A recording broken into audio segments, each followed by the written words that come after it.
इस कहानी के अगले भाग को देखने के लिए चैनल को सब्सक्राइब करें और बेल आइकन दबा लें, जिससे हमारी नोटिफिकेशन आपको मिलती रहेगी। लक्ष्मी को गोद में लिए धर्मया आराम कुर्सी पर बैठ गया। शांतम्मा की ओर देखते हुए बोला, बहन आप उस बेंच पर बैठ जाए, आप खाना खाए। शांतम्मा ने खड़े खड़े कहा, खाना फिर खा लेंगे, आपसे कुछ बातें करनी हैं। इन बातों में शांतम्मा ने दृढ़ता देखी। डरते डरते वह बेंच पर बैठ गई। रवि को बगल में बिठाया। राम आपका कौन लगता है? धर्मया ने पूछा। शांतम्मा भय और विस्मय से कांप उठी। रवि ने बेंच से उतरकर लक्ष्मी को बुलाया। धर्मया ने लक्ष्मी को गोद से उतारा। दोनों खेलने चले गए। शांतम्मा से उत्तर न पाकर धर्मया को यह निर्णय करने में विलंब न हुआ कि राम शांतम्मा का लड़का है। उसी स्वर में उसने कहा, आपका लड़का है न? आपको कैसे मालूम हुआ? कुछ विमूढ़ सी होकर शांतम्मा ने पूछा। आप ही की वजह से। सो कैसे? आपके हृदय की व्यथा बता रही है, मेरे सामने छिपाने की कोशिश न करो बहन, स्नेह से उसने कहा। बहन शब्द शांतम्मा के लिए अमृत भरी वाणी सा प्रतीत हुआ। उसे अपने छोटे भाई की, जो घर से भाग गया था, याद ताज़ा हो आई। सजल नेत्रों से धर्मया को देखते हुए बोली, कृपा करके आप इस सच्चाई को गुप्त ही रखिए। क्यों? धर्मया ने आश्चर्य से पूछा। धर्मया को शांतम्मा ने सारी कहानी आधोपांत सुनाई। इस पर धर्मया दीर्घ सांस लेकर बोला, तो तुम्हारा कहाँ जाने का विचार है? गंगाधर राव जी ने भी मुझसे यही सवाल पूछा था, लेकिन मैं कोई जवाब नहीं दे पाए। इस पर उन्होंने क्या कहा? बड़ी आतुरता से धर्मया ने पूछा। कहा कि तुम चाहे जहां भी रहो, यह न कहो कि राम तुम्हारा बेटा है। शांतम्मा ने उत्तर दिया। धर्मया कुर्सी पर से उठकर बोला, अच्छी बात है, समझो कि यह तुम्हारे भाई का घर है। तुम्हारे यहाँ रहने में मुझे कोई आपत्ति नहीं है, मगर लक्ष्मी की जिम्मेदारी तुम पर होगी। शांतम्मा उठ खड़ी हुई और बोली, भैया तुम्हारे एहसान को मैं कभी नहीं भूल सकूंगी। शांतम्मा की बात को काटते हुए धर्मया बोला, नहीं नहीं, एक दूसरे का एहसानमंद होना मुझे बिल्कुल पसंद नहीं। धर्मया ने ये शब्द कहते हुए 2 कदम आगे बढ़ाए और पुकारा, लक्ष्मी।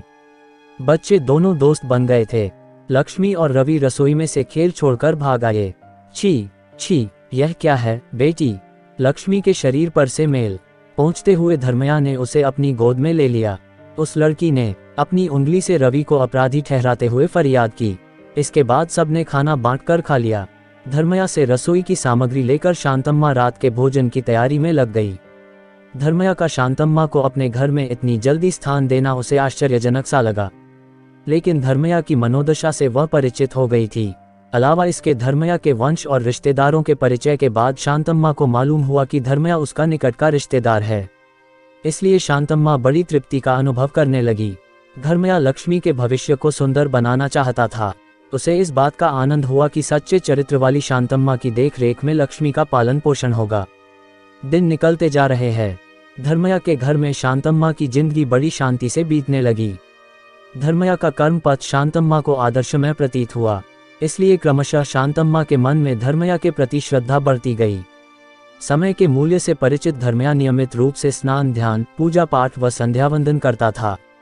अतः उसके प्रति शांतम्मा के मन में गुरु भाव भी बढ़ता गया। 1 महीना बीत गया। एक दिन धर्मया कुर्सी पर बैठा कुछ पढ़ने में मग्न था। शांतम्मा उसके पास आकर खड़ी हो गई, पर बोलने में संकोच कर रही थी। धर्मया ने भांप लिया और कहा, उस बेंच पर बैठ जाओ बहन। शांतम्मा ने बैठते हुए मंद स्वर में कहा, भैया।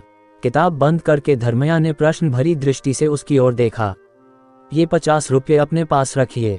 10 के 5 नोट शांतम्मा ने धर्मया की ओर बढ़ाए। धर्मया ने आश्चर्य से पूछा, किस लिए? जरूरी खर्च के लिए। धर्मया बात समझ गया। बहन को खिलाने की कीमत लेने का स्वार्थ अभी मुझ में पैदा नहीं हुआ बहन। इन शब्दों के साथ धर्मया कुर्सी से उठ खड़ा हुआ। किताब लेकर अपने कमरे में जाते हुए बोला, जब जरूरत पड़ेगी तो मैं खुद मांग कर ले लूंगा बहन। कुछ दिन बीतने पर एक रोज स्नान के बाद धर्मया पूजा करने कमरे में चला गया। शांतम्मा उसका इंतजार करती रही। धर्मया को बाहर आते देख बोली, भैया रवि का नटखटपन बढ़ता ही जा रहा है, तो मैं क्या करूं बहन, तुम ही बताओ ना। लक्ष्मी के साथ इसे भी स्कूल ले जाए। धर्मया मुस्करा पड़ा। इसके लक्षण देखने से लगता है कि सरस्वती इससे कोसों दूर है। अच्छी बात है, ऐसा ही करूंगा। उस दिन धर्मया डरा धमका कर रवि को पाठशाला ले गया, पर रवि ने अलग बैठने से इनकार कर दिया। उसने लक्ष्मी की बगल में अपनी जगह बना ली। धर्मया ने क ख ग लिख कर दिया तो बड़ी विनय के साथ स्लेट ले ली। थोड़ी देर नकल करने के बाद स्लेट को दूर फेंक दिया। स्कूल के सब लड़के हंस पड़े। स्लेट फूटी नहीं थी। लक्ष्मी ने स्लेट उठाकर क ख ग लिखा और कहा, इसकी नकल उतारो। राम रवि की तरफ देख रहा था। रवि ने भी एक दो बार उसकी ओर देखा। मास्टर जी, ये लड़का उस दिन गाड़ी के पास आया था ना? ने राम ने पूछा। हाँ बेटा, मेरा भांजा है, धर्मया ने जवाब दिया। रवि मास्टर जी का रिश्तेदार है, इसलिए राम के मन में रवि के प्रति स्नेह भाव पैदा हो गया। स्कूल की घंटी बजी। सब लड़के उछलते कूदते बाहर आ गए। रोज की भांति लक्ष्मी और राम गाड़ी के पास पहुंचे। रवि को बड़ा गुस्सा आया। वह मुंह बनाकर स्कूल के बाहर बैठ गया। लक्ष्मी ने मुड़कर पुकारा, रवि। रवि कुछ नहीं बोला। लक्ष्मी दौड़कर उसके पास आई। उसका हाथ पकड़कर खींचते हुए बोली, चलो गाड़ी पर चढ़ें। कम मैं नहीं आऊंगा उस कमवक्त गाड़ी में, रवि ने तिरस्कारपूर्ण स्वर में कहा। ये बात राम के कानों में पड़ गई। अपनी गाड़ी की निंदा करते सुनकर उससे रहा न गया। कमबख्त गाड़ी है, फिर यह शब्द मुंह से निकालोगे तो? चेतावनी की दृष्टि से राम ने रवि को देखा। इस कहानी के अगले भाग को देखने के लिए चैनल को सब्सक्राइब करें और बेल आइकन दबा लें, जिससे हमारी नोटिफिकेशन आपको मिलती रहेगी।